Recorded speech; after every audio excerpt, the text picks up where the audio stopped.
नमस्कार, स्वागत है आपका बोलतंत्र पर। और 7 सीटों की पहली सूची अपना दल कमेरावादी ने जारी की है।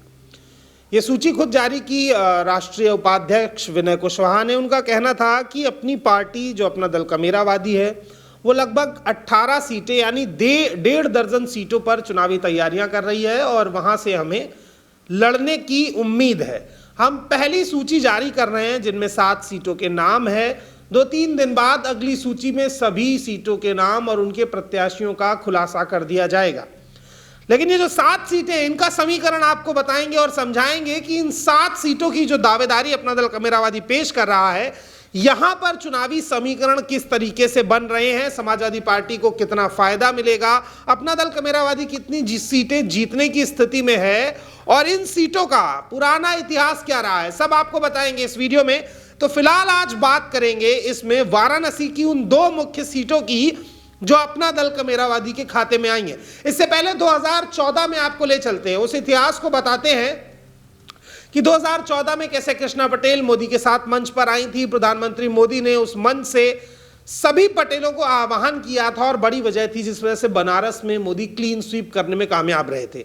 8 में से 8 सीटें भारतीय जनता पार्टी के खाते में गई थीं और लोकसभा के चुनाव में भी मोदी को भारी वोट मिला था। तो 14 और 17 के समीकरण में कहीं ना कहीं भारतीय जनता पार्टी मजबूत दिखाई दी, जिसकी वजह यही थी कि अपना दल पूरी तरह से भारतीय जनता पार्टी के साथ था। लेकिन अब समीकरण अलग है। कृष्णा पटेल मोदी के खिलाफ हैं, इस बार भारतीय जनता पार्टी के खिलाफ हैं बनारस की जमीन पर। हालांकि अनुप्रिया पटेल भारतीय जनता पार्टी के साथ हैं, लेकिन इसके समीकरण दोबारा से समझिए।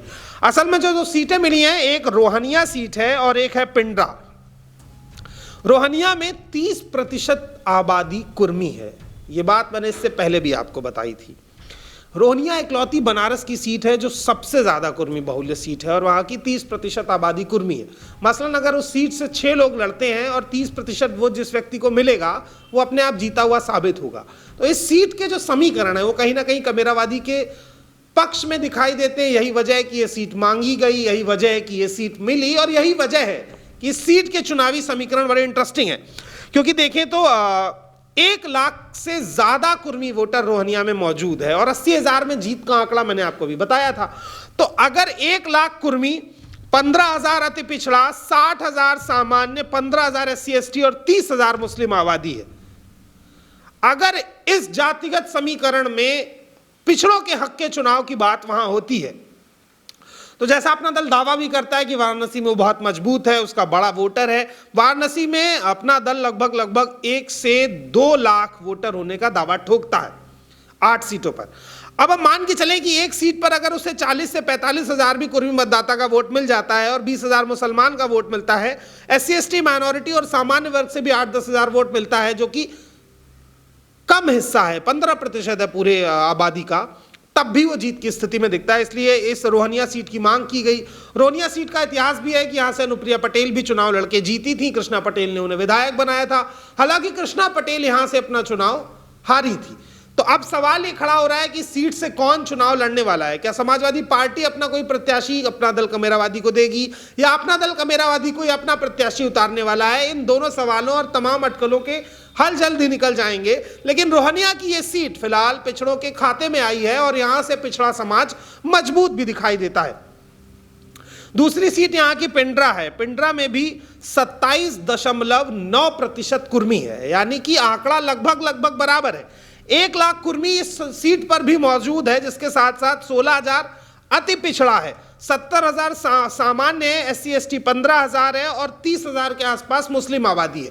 तो यहां पर भी लगभग समीकरण उसी तरह के हैं। अगर इस सीट पर भी चुनाव पिछड़ों के हक का होता है और तमाम पिछड़ी जातियां लामबंद होती हैं भाजपा विरोध में, क्योंकि बार बार ये बात मैं आपसे कह रहा हूं कि ये चुनाव भाजपा विरोध और भाजपा समर्थन का चुनाव है, क्योंकि भाजपा के विरोध में अखिलेश यादव सबसे मजबूत प्रत्याशी और सबसे मजबूत मुख्यमंत्री पद के उम्मीदवार दिखाई दे रहे हैं। इसलिए उस विरोध का जो भी वोट है वो अखिलेश की तरफ स्विच होता जा रहा है। अगर कांग्रेस इस लड़ाई में मजबूत होती तो वो विरोध कांग्रेस का तरफ स्विच होता। यही बड़ी वजह है कि छोटे दलों से अखिलेश यादव गठबंधन कर रहे हैं और उस माहौल को भुनाने का प्रयास कर रहे हैं। तो अगर वो विरोध का पूरा वोट इस तरफ पड़ता है तो कहीं ना कहीं रोहनिया पिंडरा की ये दोनों सीटों में अपना दल कमेरावादी मजबूत स्थिति में दिखता है। लेकिन चुनौती क्या है? चुनौती ये है कि ये चुनाव पिछड़ों के मतदान पर हो। आपको चुनावी समय में वोटर के तौर पर हिंदू बनाया जाता है, समझिएगा। और जब हिंदू होकर के आप धार्मिक तुष्टीकरण की राजनीति में फंस के मतदान करते हैं, तो एक बार बाबा साहब अंबेडकर ने जो बातें कही थी उनको अपने जहन में लाने का प्रयास करिएगा। बाबा साहब अंबेडकर हों, ज्योतिराव फुले हों, तमाम लोग जो जातिगत संघर्षों से निकले, उनके तमाम संघर्षों को याद करिएगा कि क्या हिंदू होने से आपकी वो तमाम संघर्ष खत्म हो जाएंगे? ये सवाल अंबेडकर बार बार कहते थे। अंबेडकर के आधार पर जो जातिगत संघर्ष रहा, जो जातिगत उठापटक रही, वो इसी वजह से रही कि आपका वोट आपसे हिंदू के नाम पे लिया गया, लेकिन वोटिंग के बाद आपको फिर उसी जातिगत वर्गों में बांट करके और आपके हक और अधिकारों को छीना गया। इसलिए अंबेडकर राजनीति में आरक्षण की बात करते थे, पिछड़े जातियों की प्रतिनिधित्व की बात करते थे। वो तमाम लोग जो मुझसे कमेंट बॉक्स में बात कहते हैं कि क्या सिर्फ राजनीति का हक पिछड़ों को है, आप पिछड़ों की इतनी वकालत क्यों करते हैं, क्या भारतीय जनता पार्टी में पिछड़े नहीं है? उन तमाम लोगों को मेरा जवाब यही है कि भारतीय जनता पार्टी में पिछड़े हैं, लेकिन पिछड़ों के हित नहीं सध रहे हैं। किसी घर में कोई व्यक्ति अगर कैदी की तरह रहे तो उसे घर नहीं कहा जा सकता है, बल्कि उसे कैद खाना ही कहा जाएगा। दूसरा समीकरण यह समझिए कि अगर तमाम पिछड़ी जातियां इस चुनाव में लामबंद होती हैं, तो जो 24 का चुनाव है, जो नरेंद्र मोदी अपने चेहरे पर फिर से लड़ना चाहते हैं, उसका भी जो एक मजबूत खंभा है उत्तर प्रदेश, वो गिर जाएगा और 3 पाए के साथ कुर्सी पर बैठना थोड़ा मुश्किल हो जाएगा। इसलिए बार बार समाजवादी कार्यकर्ता एक बात कहते हैं कि 22 में हाफ करेंगे और 24 में भाजपा को साफ करेंगे। हालांकि समाजवादी पार्टी सिर्फ उत्तर प्रदेश तक सीमित है, लेकिन राष्ट्रीय चुनाव जो केंद्र के चुनाव है, उसमें उत्तर प्रदेश की अहम भूमिका होती है। आने वाली सभी अपडेट्स आपको देंगे, कैसा रहेगा चुनाव। बाकी 5 सीटें जो अपना दल कमेरावादी को मिली हैं, उन हर एक सीट का स्पष्ट जायजा आपको देंगे, सभी जानकारी बताएंगे।